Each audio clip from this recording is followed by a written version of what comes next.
Welcome to World of Documentaries channel. Today, we explore the forgotten story of a Rohingya people born in a land of temples, rivers, and oceans. Their children are born without passports. Families survive on donated rice. Their genocide continues while the world remains silent. This is Myanmar, a land of golden pagodas and ancient cities. But it is also a land where nearly 1 million Rohingya Muslims are trapped between borders, hunted in their own homeland. To understand how this happened, we must go back to the ancient civilizations that existed long before modern Myanmar.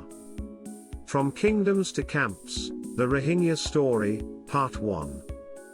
2,000 years ago, the Pew city-states flourished. They built walled towns and practiced Buddhism. After them came the Mon kingdoms, beginning in the 6th century, bringing writing, architecture, and culture. Then, the Great Bagan Empire, also called Pagan Kingdom, rose in the year 1044. Over the next 250 years, Bagan built more than 10,000 temples along the Irrawaddy River. Bagan Empire was the first unified Burmese empire and the foundation of modern Myanmar. This land was a crossroads of trade and faith. But our story takes place in one region, the coastal land beside the Bay of Bengal. Today is called Rakhine State. In the past, it was the independent kingdom of Arakan. The early Arakanese kingdoms began as early as the 4th century. But the most powerful era started in 1430, when the capital city of Mraukyu was founded. For more than 350 years, Arakan was one of the richest ports in Asia. The kings of Arakan practiced Buddhism. They spoke Sanskrit and Pali. But Arakan was different from the rest of Myanmar. From the 9th century onward, Arab and Persian sailors settled on its shores. Later, Bengali Muslims and Persian scholars joined the royal court. Arakanese coins carried Persian and Arabic writing.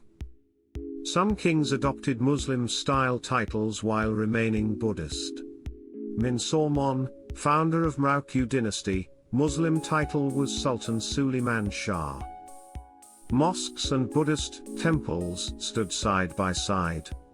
For 4 centuries, people lived together in peace.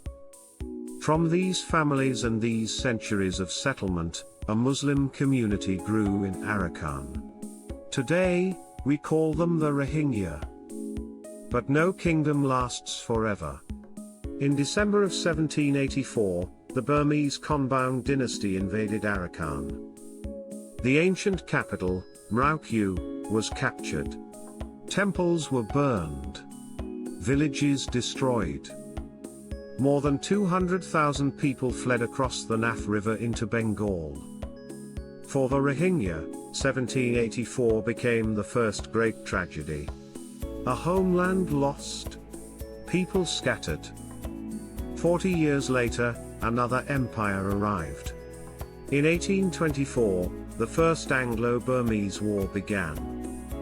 In 1826, Britain took Arakan and added it to British India.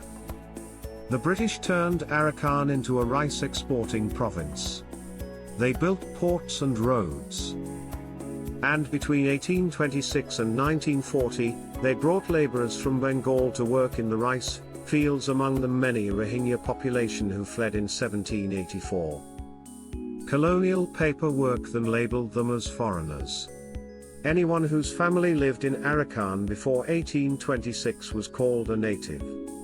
Anyone who arrived after was labeled a foreigner. So once again British laid the foundation of fault line which is still haunting Rohingya till today. When the British left in 1948, they left behind a divided land. 2 communities, Buddhists Rakhine and Rohingya Muslims, taught to fear each other. The Rohingya believed independence would give them a country again. But the new nation of Burma was preparing to erase them. This was only the beginning. In the next episode, the nation that erased its own citizens.